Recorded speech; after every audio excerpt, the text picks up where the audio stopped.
Hello प्यारे दोस्तों, प्यारे हमारे बच्चों जो इस साल मैट्रिक की परीक्षा दे रहे हैं, आप लोगों के लिए कल पहला मेरा वीडियो था कि OMR कैसे भरते हैं, मैथ में समय कैसे बचाना है और कम समय में आपको टोटल क्वेश्चन कैसे बनाना है यानी डील करना है। तो आज फिर से एक बार हम लोग OMR भरना सीखेंगे और उसको भरते हुए आज देखिए कितना जल्दी भरते हैं हम लोग। और बच्चों सबसे पहले आपको बता दूं कि फर्स्ट डे आपका एग्ज़ाम है, आपको अपने साथ क्या क्या लेके जाना है सबसे पहले तो आपको वो जानना ज़रूरी है। सबसे पहले आपको क्या लेके जाना है, तो आपके पास सबसे नेसेसरी ये एडमिट कार्ड होना चाहिए। आपको ये जो एडमिट कार्ड हमारे हाथ में एक बच्चों का है जो हमारे इंस्टीट्यूट के बच्चे हैं, तो ये एडमिट कार्ड सबसे नेसेसरी आपका है। और अगर आप लोगों ने अगर कोरोना का टीका लिया है तो उसका भी आपको सर्टिफिकेट निकाल कर रख लेना है, क्या हो कहीं वहाँ ज़रूरत पड़ जाए, आपको एग्जामिनेशन हॉल में मांगा जाए वहाँ इन करने के लिए, वो भी एक आप उसका जीरोक्स करके रख सकते हैं। और नेसेसरी आपको क्या है, फर्स्ट डे आपका मैथ का एग्ज़ाम है बच्चों, तो सबसे पहले तो आपको 2 पेन ले जाना है। एक ये देखिए ब्लैक और ये है ब्लू, एक ये है ब्लू देखिए ब्लू और ये है ब्लैक। ये 2 पेन आपको अपने साथ ले जाना है, क्योंकि आपको वहाँ पे अगर एक पेन साथ छोड़ देगा दूसरा पेन का यूज कर सकते हैं। ये हो गया पहला। उसके बाद आप लोगों का मैथ का एग्ज़ाम है, तो प्यारे बच्चों ध्यान दें कि अब जो है सेंटर के अंदर ज्योमेट्री बॉक्स अंदर नहीं ले जाया जाता है, क्योंकि आपको गेट पर ही आपसे कहेंगे वो जो आपको अंदर जाने देते हैं क्या कि बाबू पहले आप ज्योमेट्री बॉक्स को साइड कर लीजिए, आपको ये पेंसिल अपने हाथ में लेके जाना है, ये शॉर्पनर अपने हाथ में लेके जाना है, ये इरेजर आपको अपने हाथ में लेकर चलना होगा, ये कंपास आपको अपने हाथ में लेके जाना है, ये स्केल आपको अपने हाथ में लेकर जाना है। यानी कोई बॉक्स नहीं, किसी प्रकार का कोई बॉक्स नहीं। कहेगा सर पेंसिल बॉक्स, तो वो भी आपको अंदर नहीं ले जाने देता है।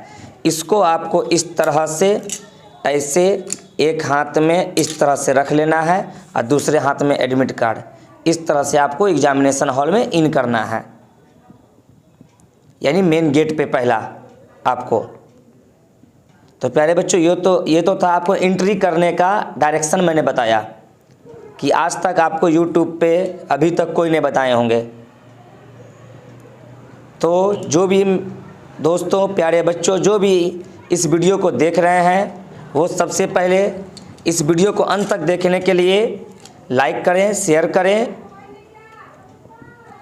और सब्सक्राइब करें कि इस तरह का अपडेट आपको सबसे पहले आपके पास पहुंचे। और बेल आइकन को दबाना न भूलें। ठीक है प्यारे बच्चों, अब हम आगे बढ़ रहे हैं। तो देख लिए यहाँ पे सब चीज़।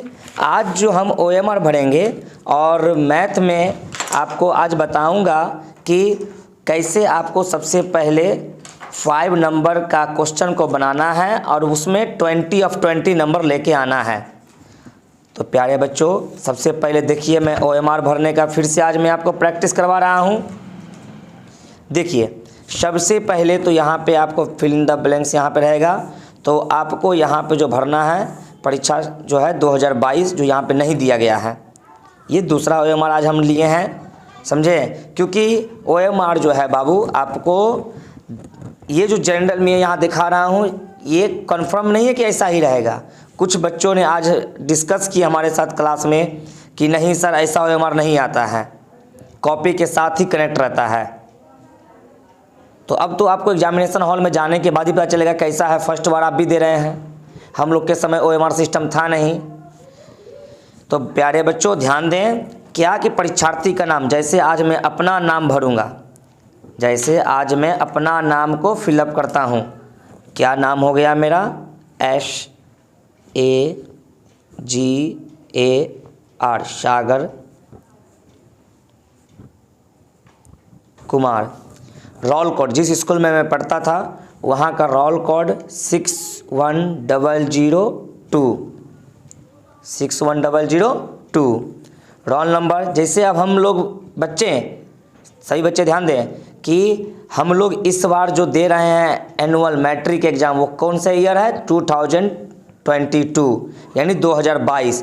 तो प्यारे बच्चों, सबके पास एडमिट अवेलेबल हो चुका है, एडमिट कार्ड। तो एडमिट कार्ड में देखिएगा कि 22 लाख से रोल नंबर स्टार्ट है, 22 लाख से रोल नंबर स्टार्ट है। तो सबसे पहले यहाँ पे मैं लिख दूंगा 22 लाख,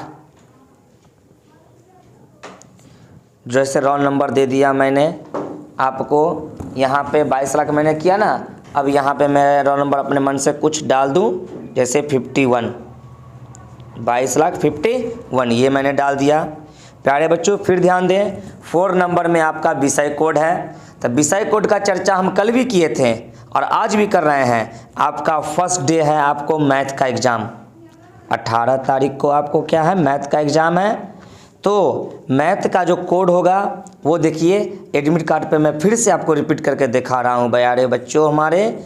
देखिए विषय कोड दिया हुआ है ना, मैथमेटिक्स के सामने क्या है? 110, देख रहे हैं 110। ये 1 से जो स्टार्ट, देखिए सब में 10, 12, 11, 13 सब में 1 है। ये 1 इंडिकेट क्या करता है कि आपका एग्ज़ाम फर्स्ट सिटिंग में है कि सेकंड सिटिंग में है।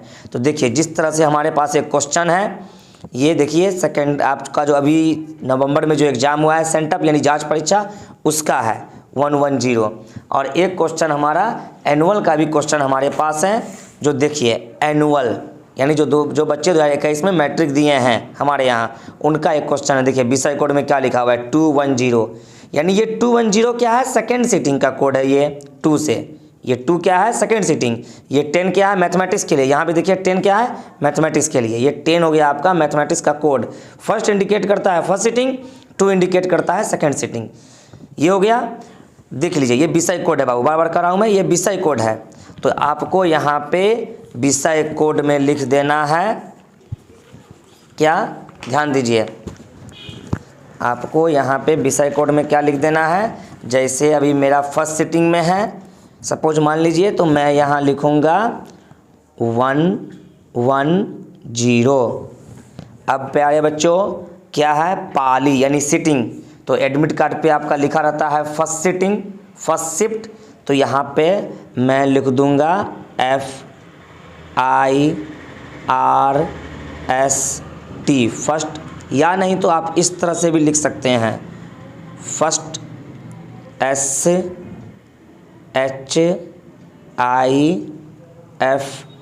First shift. ये हो गया। अब प्यारे बच्चों क्या है? पंजीयन क्रमांक। तो पंजीयन क्रमांक जैसे अभी आप लोग का, जैसे ये स्कूल कोड मेरा 61002 है, तो यहाँ मैं 61002 बीच में डैश, फिर 00113-21 इस तरह से आपके जो एडमिट कार्ड है उस पर ये दिया रहता है पंजीयन क्रमांक।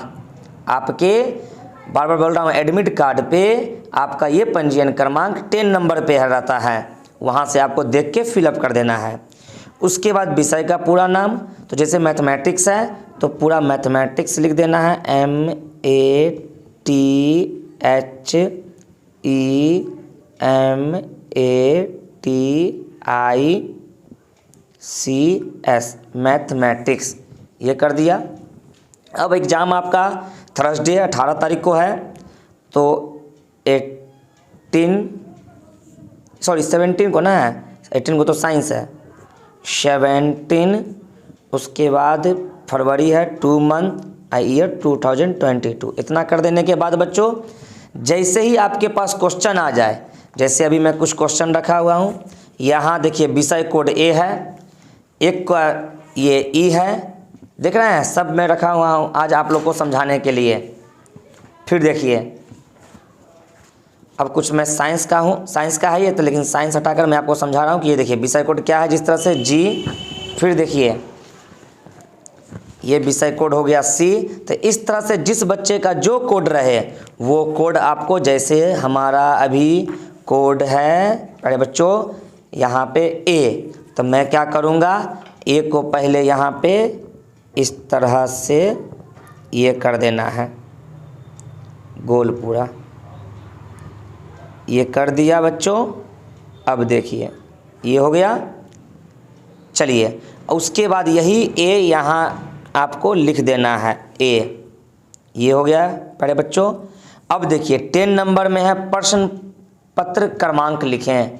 तो ये प्रश्न पत्र क्रमांक क्या, तो ध्यान दें यहाँ पे ये प्रश्न पत्र क्रमांक क्या है। जैसे यहाँ देखिए प्यारे बच्चों प्रश्न पत्र क्रमांक क्या है 110। तो सबसे पहले यहाँ पे मैं भर दूँगा क्या 110, ये हो गया। फिर क्या है 109, 1095, ये 4 डिजिट का कॉलम आ गया 4 डिजिट में। अब बचा 3 डिजिट 177, ये हम कल गलती से माने जानकारी के अभाव में ये आपको कल थोड़ा मिस्टेक से बता दिया, आज मैं सही सही आपको यहाँ फिलअप करके बता रहा हूँ। ये कर दिए बच्चों। अब यहाँ पे आपको परीक्षा केंद्रक का नाम, जैसे जहाँ सेंटर पड़े आपका वो सेंटर का नाम यहाँ लिख देना है, ये हो गया। परीक्षार्थी, जैसे मैंने अपना नाम यहाँ पे सागर कुमार लिखा, तो यहाँ पे मैं अपना सिग्नेचर SAGAR सागर KUMAR इस तरह से पूरा कर देना है प्यारे बच्चों। अब आपके पास यहाँ वीक्षक का है, इसमें आपको नहीं करना है। यहाँ केंद्र अधीक्षक है, इसमें आपको नहीं करना है, ठीक है प्यारे बच्चों। अब यहाँ पे OMR भरने का मैं तरीका आपको कल भी बताया था, कल भी मैं आपको यहाँ पे OMR भरने का तरीका बताया था कि कैसे भरना है, तो कल भी मैं रिपीट किया था। तो यहाँ तो ये मेन करना सिखाएं। अब देखिए बच्चों आज हम जो आपको बताने जा रहे हैं वो दीर्घ उत्तरीय क्वेश्चन को सबसे पहले आपको हल कैसे करना है, क्योंकि कल तो मैंने आपको बता ही दिया था कि पहले ऑब्जेक्टिव कैसे तैयारी करना है। क्योंकि साल भर आप लोग जो मैथ का कोचिंग करते हैं, मैथ का प्रैक्टिस करते हैं, तब प्यारे बच्चों फिर से मैं रिपीट करना चाहता हूँ कल वाली बात, क्या कि कल मैंने आपको बताया था कि सांख्यिकी और प्रोबेबिलिटी से जो क्वेश्चन आती है वो आपको 9th के बेसिस से आती है। तो इसीलिए प्यारे बच्चों 2 दिन और आप लोग के पास समय है, तो 9th का बेसिक आप लोग एक बार ज़रूर रिवीजन कर लें। इससे आपका जो स्टैटिक्स यानी सांख्यिकी और प्रोबेबिलिटी से जो रिलेटिव क्वेश्चन होगा वो आपका छूटेगा नहीं। क्योंकि मैंने देखा अच्छे अच्छे बच्चों को कि परिसर क्या होता है वो बना के नहीं आते हैं, कहता है सर 10th में हम पढ़वे नहीं किए। तो रे बेवकूफ़ तो 10th नहीं पढ़ा 9th तो पढ़ा ना, वो क्यों भूल गया? क्योंकि 9th से रिलेटिव भी क्वेश्चन दिया जाता है बाबू ऑब्जेक्टिव में। जैसे आपको बता दूं कि क्वेश्चन पूछता ऑब्जेक्टिव में कभी कभी कि वृत्त का परिधि क्या होता है, इस टाइप का भी क्वेश्चन मैथ में रहता है। तो आपको करना क्या है बच्चों कि 2 दिन का आपके पास समय है, उस 2 दिन में अपना बेसिक भी सही कर लीजिए। मैथ का फॉर्मूला सबसे ज़रूरी है आपको, उसके बाद थ्योरी, समझे कि नहीं, ये सब आपको ऑब्जेक्टिव में हेल्प करेगा। ये रामबाण है, ऑब्जेक्टिव का ये रामबाण है। ये अगर आपका ये सही नहीं है तो ऑब्जेक्टिव में नंबर कट सकता है, अगर ये आपका सही है तो ऑब्जेक्टिव में आप 50 में 49 या 50 में 50 ला सकते हैं 2 स्टेप से, पहला फार्मूला और पहला थ्योरी। फिर मैं रिपीट कर रहा हूँ, आप 50 में 50 अभी भी ला सकते हैं, 2 दिन आपके पास समय है। पहले बच्चों ध्यान दें, आपके पास 2 दिन समय है, इस 2 दिन में आप चाहिएगा तो 50 में 50 आप ला सकते हैं। पहला क्या, आपको पूरा फार्मूला हर एक चैप्टर बाय चैप्टर फार्मूला समझ में आना चाहिए और याद रहना चाहिए, ये पहला। दूसरा क्या करना है, मैथ का थ्योरी। चलिए इतना तो हो गया। अब आज हम लोग सीखेंगे कि दीर्घ उत्तरीय जो है, जो हम कल भी बताए थे कि सबसे पहले ऑब्जेक्टिव बनाने के बाद दीर्घ उत्तरीय प्रश्न को बनाएंगे। क्योंकि एक क्वेश्चन हमारा 5 मार्क्स का है, एक क्वेश्चन ये 5 देख रहे हैं, 5 मेरा 5 फिंगर दिखाई दे रहा है, ये तरह से समझिए कि एक क्वेश्चन आपका 5 नंबर का है बच्चों। तो अब सोचिए कि अगर आपके पास मैथ बनाते बनाते, क्योंकि देखते हैं आप भी घर पे जब बनाते होंगे प्रैक्टिस करते होंगे कि किधर से समय गुजर जाता है पता ही नहीं चल पाता है। कल मैंने टाइमर का भी उपयोग करने के लिए बताया था। कितने बच्चों ने ये किया, ये तो अब आप ही लोग जानिए। कमेंट में हमें आप लोग बताएं भी नहीं कि कैसा आपका क्लास रहा। तो ठीक है प्यारे बच्चों, फिर अब आगे बढ़ रहे हैं। वो देखिए, तो सबसे पहले आपको करना क्या है प्यारे बच्चों, ध्यान दें यहाँ पे कि आपको जो 31 से 38 क्वेश्चन मिलेगा, ये लॉन्ग क्वेश्चन, उसमें से 4 क्वेश्चन आपको जवाब देना है, ओनली 4 क्वेश्चन। तो सबसे पहला सर मेरे नज़र में ग्राफ होता है, सबसे आसान, आराम से नंबर आ जाएगा। देखिए ग्राफ कैसे बनाना है आज वो मैं सिखा रहा हूँ आप लोगों को। तो सबसे पहले तो कॉपी पे लिखने का तरीका सीखना है। सबसे पहले कॉपी पर आपको लिखने का तरीका, जैसे अभी हम कॉपी लिए हुए हैं, देख लीजिए। जैसे मैं अभी बीच का कुछ पेज आपको निकाल लेता हूँ, उस पे आपको समझाने का कोशिश करता हूँ। और ग्राफ कॉपी भी हम लाए हुए हैं, आपको वहाँ भी ग्राफ पेपर मिलता है। आज सब व्यवस्था आप लोगों के लिए लेकर मैं बैठा हूँ।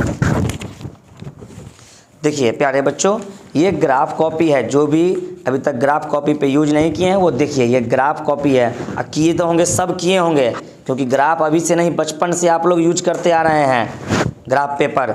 देखिए प्यारे बच्चों, इसे कहते हैं ग्राफ कॉपी, यानी ग्राफ पेपर। ध्यान दें, ये आपका क्या है, ग्राफ पेपर है ये। देखिए इसमें भी अगर मैं चाहूँ तो बीच का पेज निकाल के आपको समझा सकता हूँ। इस तरह से आपको पेज मिलता है। प्यारे बच्चों ध्यान दें, आपको जो ग्राफ में पेपर मिलता है अलग से ग्राफ बनाने के लिए, इस तरह से मिलेगा। फर्स्ट साइड रहेगा ये हिंदी में, फर्स्ट साइड हिंदी में रहेगा, और सेकेंड साइड जो रहेगा इसके बाद सेकेंड पेज ये ग्राफ रहेगा इस तरह से। ठीक है, तो जैसे अभी मेरा सवाल है प्यारे बच्चों, ध्यान दें कि ग्राफ पेपर मैंने ले लिया। अभी हमारा सवाल है क्या, आपको देखिए सबसे पहले तो ग्राफ के लिए यहाँ पे आप जो बनाइएगा, तो देखिए सबसे पहले अभी मैंने समझाया था कि इस कॉपी पे अगर है, आपके पास कॉपी है, तो सबसे पहले यहाँ पे हेडिंग कर देना है क्या, कि दीर्घ, ध्यान दें, दीर्घ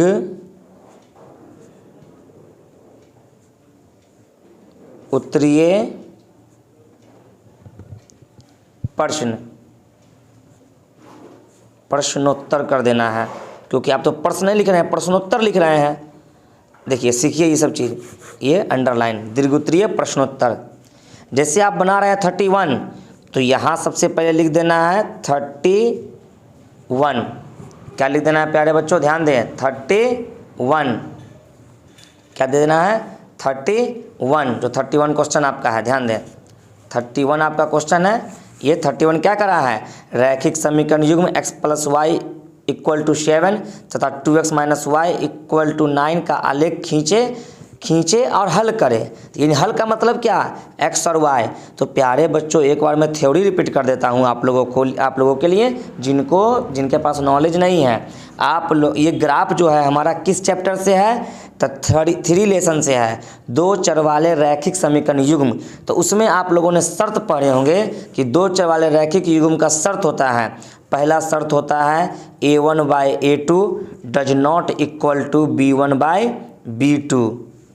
a1/a2 does not equal to क्या होता है बाबू, b1/b2, जिसके इसको बोलते हैं अद्वितीय हल। क्या बोलते हैं, अद्वितीय हल। जब ऐसा आपका इक्वेशन रहेगा तो इसका ग्राफ का जो हल होता है, ग्राफीय हल, वो ग्राफीय हल कैसा होता है, प्रतिच्छेदी। क्या होता है वो, प्रतिच्छेदी, याद रखिएगा ये पहला। दूसरा होता है a1/a2 बराबर b1/b2 बराबर c1/c2। ये जो होता है बच्चों, ये क्या होता है, ये जो होता है आपको क्या होता है, सब इक्वेशन जब बराबर, सब इक्वेशन क्या है ये, बराबर, सब इक्वेशन क्या है ये सब इक्वेशन क्या है ये, बराबर है। तो जब ये सब इक्वेशन बराबर हो तो क्या होता है बताइए, तो किसी को पता है यहाँ, तो देखिए क्या होता है, अनेक हल। क्या होता है ये, अनेक हल, अनेक हल। तीसरा क्या होता है बच्चों, तीसरा होता है आपको a1/a2 डज कहते हैं डज इक्वल टू B1/B2 और does not equal to C1/C2। तो इसका क्या होता है, कोई हल नहीं। क्या होता है, कोई हल नहीं, कोई हल नहीं। ध्यान दें, फिर मैं रिपीट कर रहा हूँ, A1/A2 does not equal to B1/B2, ये हो गया अद्वितीय हल। यहाँ देखिए फिर A1/A2 बराबर B1/B2 बराबर C1/C2, ये आपको हो गया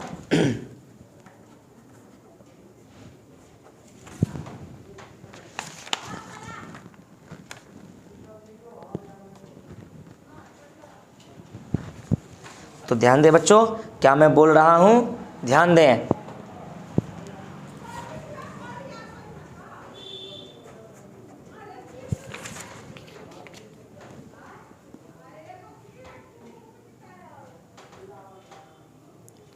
क्या मैं बोल रहा हूँ बच्चों, ध्यान दें कि A1/A2 B1/B2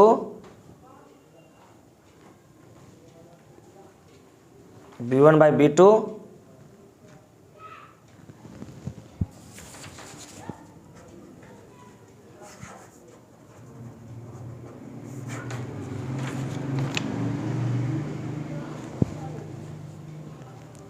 क्या बोला फिर से बच्चों ध्यान दो, A1/A2 B1/B2 ये क्या हो गया आपका अद्वितीय हल।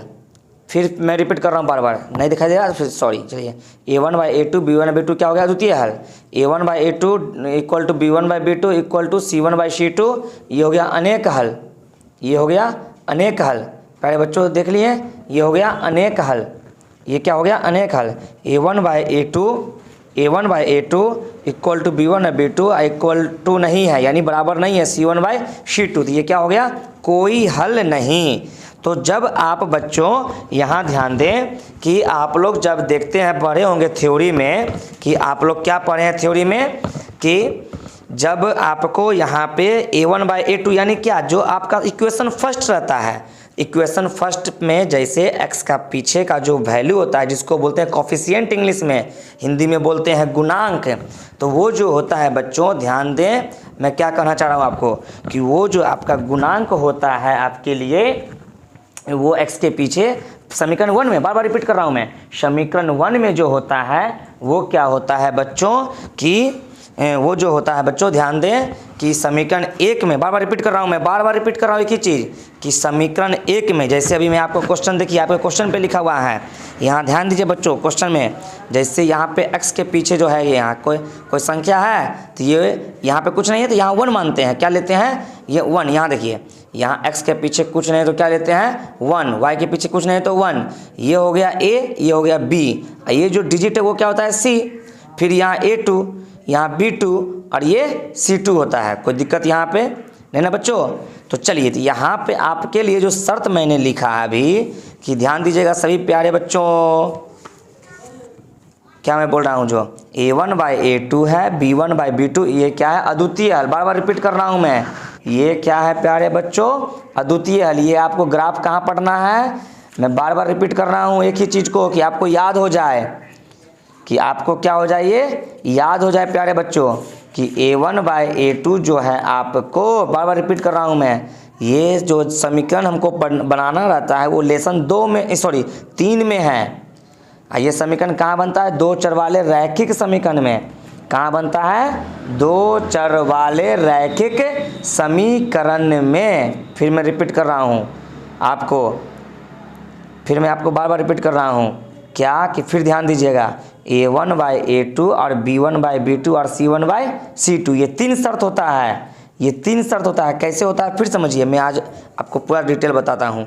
A1x plus B1y plus C1 equal to 0, A2x plus B2y plus C2 equal to 0, और जहाँ पे क्या कहते हैं हम लोग पता है, कि ABC जो है वो वास्तविक संख्याएं हैं, और A does not equal to 0 और B does not equal to 0। ऐसा क्यों बच्चों, क्योंकि कारण समझिए, क्योंकि अगर A 0 हो जाएगा तो ये x भी आपका क्या हो जाएगा, 0 हो जाएगा। तब जो हम पढ़ रहे हैं 2 चर वाले रैखिक समीकरण, वो तो इसमें नहीं होगा। तो देखिए, हम एक इतना लंबा जो आपको समझा रहे हैं कि एग्जाम में 5 नंबर का है बाबू, ये महत्व, कि ये 5 नंबर आपको छूटना नहीं चाहिए, इसीलिए मैं इतना डिटेल में जा रहा हूँ आपको समझाने के लिए। लग रहा होगा कि सर एकदम बात को नमराए हुए हैं, बात को नमराए हुए हैं, लेकिन मैं बात को नहीं नमरा रहा हूँ, ये आपको एकदम अटैक करवा रहा हूँ माइंड में, आपको माइंड में मैं एकदम अटैक करवा रहा हूँ कि आप भूलिएगा नहीं, आप भूलिएगा नहीं कि अगर हम a1 बाई, ये तो देख लिया a1 x है, b1 y, तो इसी को लेते हैं a1 बाई a2, तो यहाँ मैंने लिखा does not equal to b1 b2, यानी जो इक्वेशन होगा वो आपस में कभी भी a1 बाई a2 बराबर नहीं हो। क्या मैंने बोला? a1 बाई a2 ये बराबर नहीं हो, और b1 बाई b2, और क्या है नीचे सेकंड में a1 बाई a2 बराबर b1 बाई b2 बराबर c1 बाई c2। तो ये जब आवेगा, ध्यान दे बच्चों, ध्यान दें, मैं बार बार रिपीट कर रहा हूँ, आपका ग्राफ 3 तरह से होता है। किस तरह से होता है? 3 तरह का होता है, याद रखिए। क्या? जब आपका अनेक हल होगा, अनेक हल, जैसे अभी यहाँ पे अनेक हल है, अनेक हल है ना, तो इसका ग्राफ कैसा बनता है पता है? थोड़ा मैं ग्राफ भी आपको समझा दूँ। यहाँ पे ये आपका एक्सिस होता है, यहाँ पे 2x, ये x जो बनेगा ये कोऑर्डिनेट से बनता है, अभी समझाऊंगा मैं वही, कि ये जो प्रतिच्छेद किया था ऐसा ग्राफ बनेगा। अनेक हल के लिए ग्राफ कैसा होगा? ये आपका एक्सिस हो गया, ये x, ये x और ये y, ये होता है प्लस में, ये ऊपर वाला प्लस होता है, नीचे जैसे हम जैसे नीचे जाते हैं क्या होता है? माइनस में जाते हैं।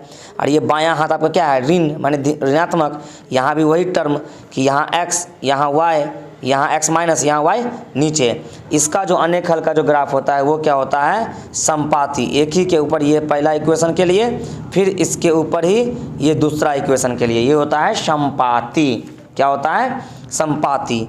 और कोई हल नहीं, कोई हल नहीं, तो कोई हल नहीं का ग्राफ बाबू देखो, कोई हल नहीं का, ये फिर ये हो गया आपको x, ये हो गया y, ये मूल बिंदु कहलाता है सब में, जहाँ पे ये दोनों एक्सिस एक दूसरे को प्रतिच्छेद करता है। इधर वाला बाबू फिर मैं बोल रहा हूँ x डैश यानी माइनस, नीचे वाला y डैश यानी माइनस, इसका ग्राफ कैसा होता है? तब पैरेलल होता है, जो कभी आपस में मिलेगा ही नहीं। जब मिलेगा नहीं तो कोई हल होगा ही नहीं, जब वो दोनों मिलेगा ही नहीं तो हल निकलेगा कहाँ से? इसीलिए इसको बोलते हैं कोई हल नहीं, याद रखिएगा। तो ग्राफ बनाने से पहले आपको करना क्या है? तो आपको देख लेना है कि आपको जो क्वेश्चन दिया गया है उसका ग्राफ कैसा बनेगा, उस हिसाब से आप एकदम आराम से ग्राफ बना दीजिएगा। जैसे यहाँ देखिए a1 बाई a2, 1/2, 1/3, 7/9 है, जो आपस में कई बराबर नहीं होगा, यानी इस शर्त को ये फ्लो कर रहा है। देखिए इस शर्त को फ्लो कर रहा है, कैसे? देखिए बच्चों, क्या है? x के पीछे कुछ नहीं है तो 1 लिखते हैं a1, ये x के पीछे 2 है तो y में 2 आ गया। फिर देखिए b1 क्या वैल्यू? y के पीछे 1 है, फिर क्या है? y में 3 है। क्या दोनों आपको लग रहा है बराबर है? बराबर नहीं है, सोच लिए? तो देखिए इसका हल आपको प्रतिच्छेद, यानी ग्राफ ऐसा बना तो आपका आंसर सही है। इसी का एक लंब गिरेगा x पे तो x का आंसर, एगो लंब गिरेगा यहाँ देखिए, इस पर अगर x का लंब गिरा तो x पे, इधर से लंब गिराएंगे y पे, तो इधर से y पे गिरा दिए तो y का आंसर, इधर x पे गिराएंगे तो x का आंसर। अभी मैं समझाऊंगा वही चीज़। तो सबसे पहले प्यारे बच्चों यहाँ लिख देना है हल। क्या लिख देना है? हल। ये लिख देने के बाद करना क्या है प्यारे बच्चों? देखो कि x plus y equal to क्या करना है? 7 और 2x, और क्या करना है? 2x minus 3y equal to क्या करना है? 9। ये हो गया इक्वेशन फर्स्ट और ये हो गया इक्वेशन सेकेंड, ये हो गया।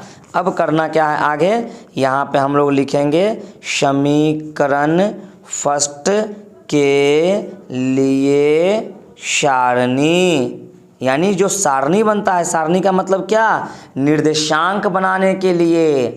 क्या बोल रहे हैं? फिर ध्यान दे प्यारे बच्चों, क्या समीकरण 1 के लिए सारणी का मतलब क्या? कोऑर्डिनेट जो हम खोजेंगे, कि जो ग्राफ में पॉइंट हम बैठाएंगे उसके लिए। तो यहाँ ध्यान दे प्यारे बच्चों, समीकरण 1 क्या है आपका? x plus y equal to 7, तो x इक्वल टू क्या हो जाएगा? 7 माइनस वाई। अब प्यारे बच्चों यहाँ पे मेरे पास स्पेस है, तो देखो जगह का ही बचत करना है, क्योंकि आपको मैट्रिक में दोबारा जो है मैंने एग्जाम जो देने जाइएगा तो दोबारा पेपर नहीं मिलता है आपका, पेपर ख़त्म हो जाने पे, तो आपको उसी में एडजस्ट करना है। क्या प्यारे बच्चों? देखो यहाँ ये 0 है, मैं 3 कॉलम बनाऊंगा। देखिए गौर से, ये x, ये y, ये x और y का कोऑर्डिनेट, यानी जिसको हिंदी में निर्देशांक बोलते हैं। कम से कम प्यारे बच्चों आपको 2 को वैल्यू निकालना है। कितना? कम से कम 2। अब देखिए मेरा कैलकुलेशन कैसे होगा। जो हम y बराबर बच्चों 0 लेंगे, यहाँ पे 0 लेंगे। क्या लेंगे? 0। तो सोचिए इसको मन में करना है, ऐसे पुट करके नहीं कीजिएगा, ना तो पूरा आपका समय बर्बाद होगा और पेपर भी चला जाएगा। तो मन में y इक्वल टू 0, तो क्या ये 0 हो जाएगा? तो क्या बचा आपके लिए? x के बराबर 7 बचा, तो यहाँ पे 7 लिख देंगे। फिर इसी का उल्टा कर देंगे, y के जगह पे 7 लेंगे। तब प्यारे बच्चों थोड़ा मन में सोचो, 7 में से 7 गया, यहाँ पे 7 है। सोचो, मैं पेंसिल से लिख के समझा रहा हूँ, यहाँ पे ये 7 है, तो 7 में से 7 जाएगा तो क्या होगा? 0। तो x का वैल्यू आपको क्या बचा? 0। देख लीजिए कितना अच्छा कॉम्बिनेशन बन गया, मैंने बना दिया आप लोगों के लिए। अब देख लिए प्यारे बच्चों करना क्या है यहाँ आपको, तो फिर समझिए। अब कहिएगा सर हम इसमें वैल्यू कितना लेंगे? तो सुनिए, इसमें वैल्यू जो हम लोग लेते हैं, वो जो वैल्यू हम बार-बार करें, वो जो वैल्यू हम लेंगे वो हम 0 से लेके अनंत तक कुछ भी ले सकते हैं। लेकिन हम जो लेंगे ग्राफ बनाने के लिए वो 0 से 9 के बीच का, या तो प्लस में लें या माइनस में लें, या तो प्लस में लें या नहीं तो माइनस में लें। समझ रहे हैं बच्चों? ध्यान दें क्या मैंने बोला कि हम जो यहाँ वैल्यू लेंगे, चाहे x का ले वो या y का लें, किसी को भी आप पहले रख सकते हैं, किसी को भी। तो क्या कर रहे हैं प्यारे बच्चों? ध्यान दें कि y या x का वैल्यू हम 0 से लेकर 9 के बीच में, आसानी यही रहता है कि छोटा डिजिट डालने से जल्दी आंसर आता है। समझ गए? ये समीकरण 1 के लिए हो गया। अब क्या करना है? समीकरण 2 के लिए सारणी। समीकरण 2 के लिए सारणी। तो समीकरण 2 मेरा क्या है प्यारे बच्चों? 2x minus 3y equal to 9। 2x minus 3y equal to क्या है? 9। तो अब देखिए ये माइनस है, तो करना क्या, आप लोग पढ़े हुए हैं कि ये माइनस वाला इक्वेशन अगर इधर आता है तो क्या होता है? प्लस। तो अब देखिए हम यहाँ पे करेंगे क्या, ध्यान दीजिए। तो अगर मैं आपको बता दूँ तो देखिए क्या करना है आपको, यहाँ 9 प्लस 3x और ये सॉरी y ना है, तो y क्या कर देना है? y। देखिए यही मिस्टेक तुरंत पकड़ना है। अभी जैसे मेरे से मिस्टेक हुआ, क्योंकि मैं भी तो भगवान नहीं हूँ, आप भी भगवान नहीं हैं, आप भी अभी नन्हे मुन्ने माने क्या है, फूल हैं अभी तो आप सीख रहे हैं, ये आपका पहला स्टेप है। चलिए तो x इक्वल टू क्या हो जाता है? 9 प्लस 3y, y में क्या हो जाएगा? 2। अब देखिए इसके लिए भी सारणी कॉलम बना लेंगे हम लोग। ध्यान दीजिए, इसके लिए भी हम लोग क्या कर लेंगे प्यारे बच्चों? सारणी बना लेंगे, x y और यहाँ x और y।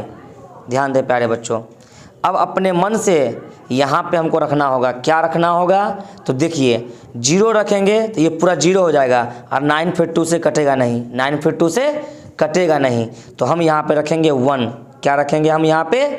1। तो 1 क्यों रखेंगे? तो 1 जो रखेंगे बच्चों, ये 3 और y के बीच में क्या संबंध है? गुना का। क्या संबंध है? गुना का। देखिए क्या संबंध है? गुना का। तो हम अगर हम यहाँ पे 1 रखते हैं तो 3 1 जा 3 और 9 और 3 मिलके क्या हो जाएगा? 12। और 12 2 से कटता है, तो इसीलिए y के जगह पे क्या रखेंगे? 1। और 12 कटेगा 2 से तो क्या आ जाएगा? 6। समझे बच्चों? क्या समझे बताइए? तो अगर हम यहाँ y के जगह पे 1 रखेंगे, क्या रखेंगे यहाँ पे y के जगह पे? 1, तो 3 1 जा 3 और 3 को 9 में ऐड कर देंगे तो बन जाएगा 12, जो 2 से कटेगा 6 टेबल से, 2 6 जा 12। अब फिर इसी तरह से आपको सोचना है क्या रखे कि 2 से वो डिवाइड हो जाए। हम तो पॉइंट में भी ला सकते हैं, लेकिन आपको पॉइंट में बचा रहे हैं आपको हम। तो अब सोचिए थोड़ा क्या रखेंगे हम।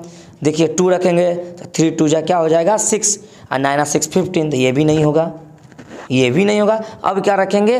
-1। क्या रखेंगे?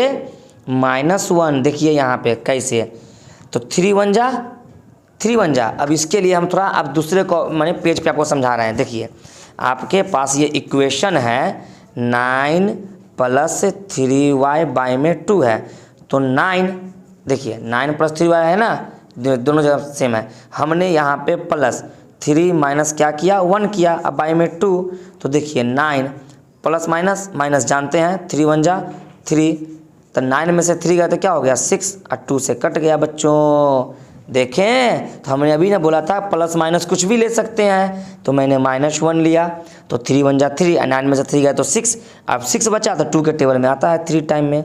ये आपका सारणी बन गया बच्चों। तो अब इसको करना क्या है आपको, ये ग्राफ कॉपी जो हमारा है, देखिए ये ग्राफ कॉपी पे आपको ये वैल्यू आपको अभी दिखाना है। ये जो वैल्यू है ये ग्राफ कॉपी पे आपको अभी समीकरण 1 का, ये समीकरण 2 का, इसका कोऑर्डिनेट देखिए क्या बना 7 और 0, यानी x में हम 7 पे चलेंगे और y पे 0 पे चलेंगे। यहाँ x पे 0 चलेंगे और y पे 7 चलेंगे अपोजिट। यहाँ देखिए x में घर चलेंगे और y पे 1 ऊपर चले जाएंगे, x में 3 जाएंगे और y में -1 जाएंगे। ध्यान दीजिएगा प्यारे बच्चों। अब देखिए मैं इसी को आपको यहाँ पे सबसे पहले आपको बताऊंगा ग्राफ में कैसे लाइन खींचना है।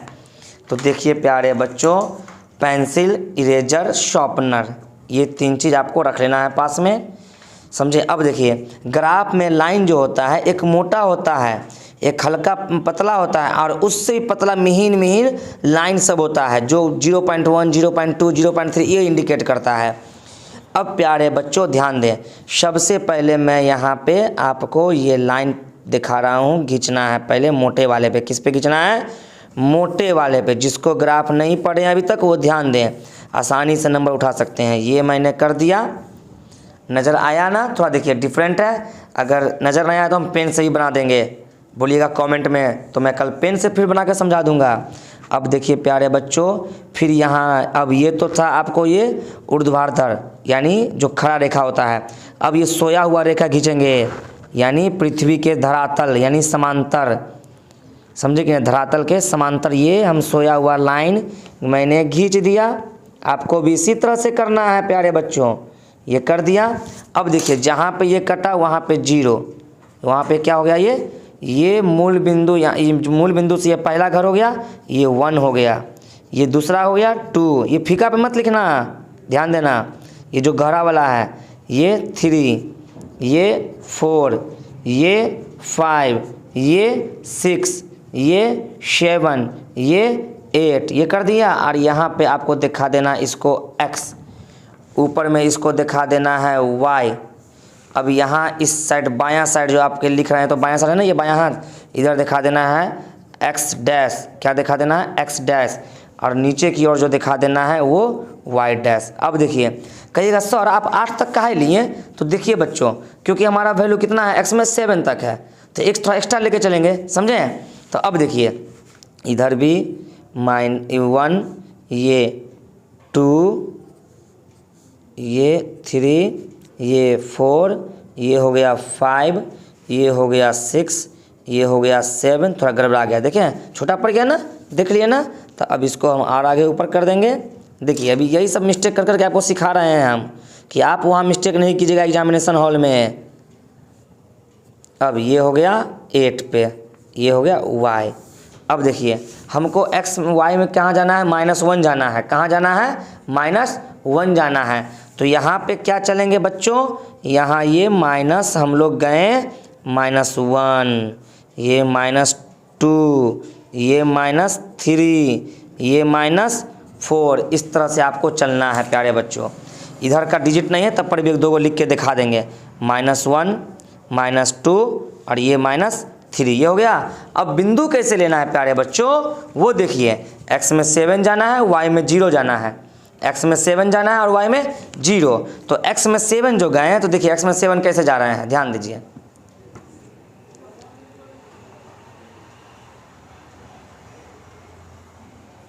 x में 7 कैसे जा रहे हैं वो ध्यान दे बच्चों, कि x में 7 कैसे जाना है। ये 1 2 3 4 5 6 7, यहाँ 7 आया। हमारा कोऑर्डिनेट क्या है, 7 और 0। क्या कोऑर्डिनेट है, 7 और 0। ये कोऑर्डिनेट क्या है, फिर ध्यान दीजिए 7 और 0 कोऑर्डिनेट है।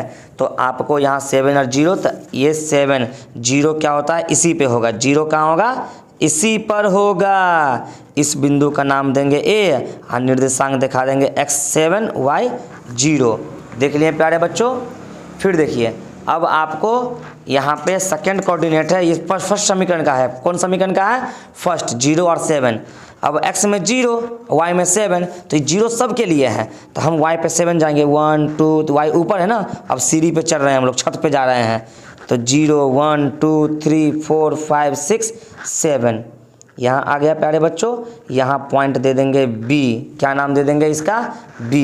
ये हो जाएगा पहले 0 x का कोऑर्डिनेट, उसके बाद ये 7 कोऑर्डिनेट, ये हो गया इक्वेशन फर्स्ट। अब प्यारे बच्चों अब आपको जाना है x में 6 और y में 1, फिर ध्यान दीजिए x में 6 और y में 1, यहाँ ध्यान दीजिए सेकंड सारणी, सेकंड समीकरण के लिए सारणी, x में 6 और y में 1, तो फिर हम x में 6 भरेंगे, ये 0 से 1 पहला घर जा रहे हैं, ये दूसरा घर, तीसरा घर, चौथा, पाँचवा, छठा, था x में 6 पे आ गए, और y में मेरा यहाँ 1 है, यहाँ मेरा क्या है, ये 1 है, यहाँ मेरा क्या है, ये 1।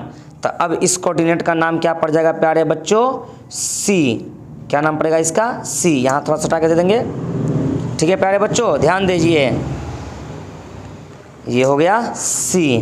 अब इसका नाम लिख देंगे x में 6 और y में 1। ये मैं 1 कैसे गया, तो y यहाँ 1 यहाँ आ जाएंगे सामने, क्योंकि ऊपर जाना है, y पे जा रहे हैं, ऊपर जो बढ़ रहे हैं किस पे बढ़ रहे हैं, y पे, ये हो गया। अब सेकंड कोऑर्डिनेट आपका है 3 और -1, x में 3 y में -1, तो यहाँ देखिए x में 3 गए, 1 2 3 यहाँ पहुँचे, y में -1, क्या ऊपर जाएंगे, न नीचे उतरना है, अब छत पर से नीचे उतरेंगे, तो यहाँ 3 के बाद यहाँ -1, ये पॉइंट हो गया आपका D, ये हो गया 3 और ये हो गया -1, ये देख लिए। अब क्या करना है, हाथ से लाइन नहीं पार दीजिएगा, नहीं तो सब किया कराया पे पानी फिर जाएगा। तो आपको करना क्या है, ये स्केल, इस स्केल से पहले आपको समीकरण 1 वाला आपको ये पॉइंट ऐसे मिलाना है, देख लीजिए कैसे पॉइंट मिल रहा है, देख लीजिए एकदम कॉर्नर, सब घर को बीच से माने ये प्रतिच्छेद करते हुए जा रहा है, देख लीजिए बच्चों, यहाँ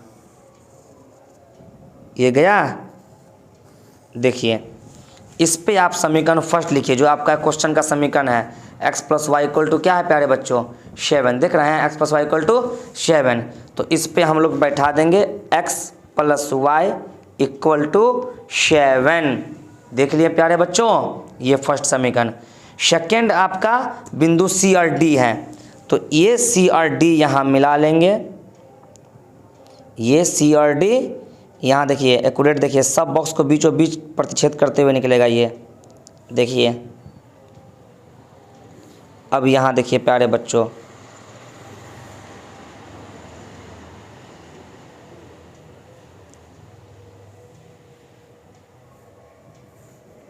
देख लिए। अब इस पे आपको समीकरण दिखाना है, इस पर समीकरण दिखाना है, ये वाला लाइन पे क्या दिखा देना है, इस पे समीकरण जो आपका क्वेश्चन में है 2x - 3y = 9, तो यहाँ पे लिख देना है 2x - 3y = 9, ये हो गया आपका ये वाला, समझ गए बच्चों। अब देखिए आपको x = y = आंसर कैसे निकलेगा, ये देखिए यहाँ पे ऐसे डॉट डॉट रेखा से दिखा देना है, और यहाँ इसको दिखा देना है जहाँ पे दोनों प्रतिच्छेद कर रहा है, यानी बाइसेक्ट बोलते हैं। चलिए देखिए,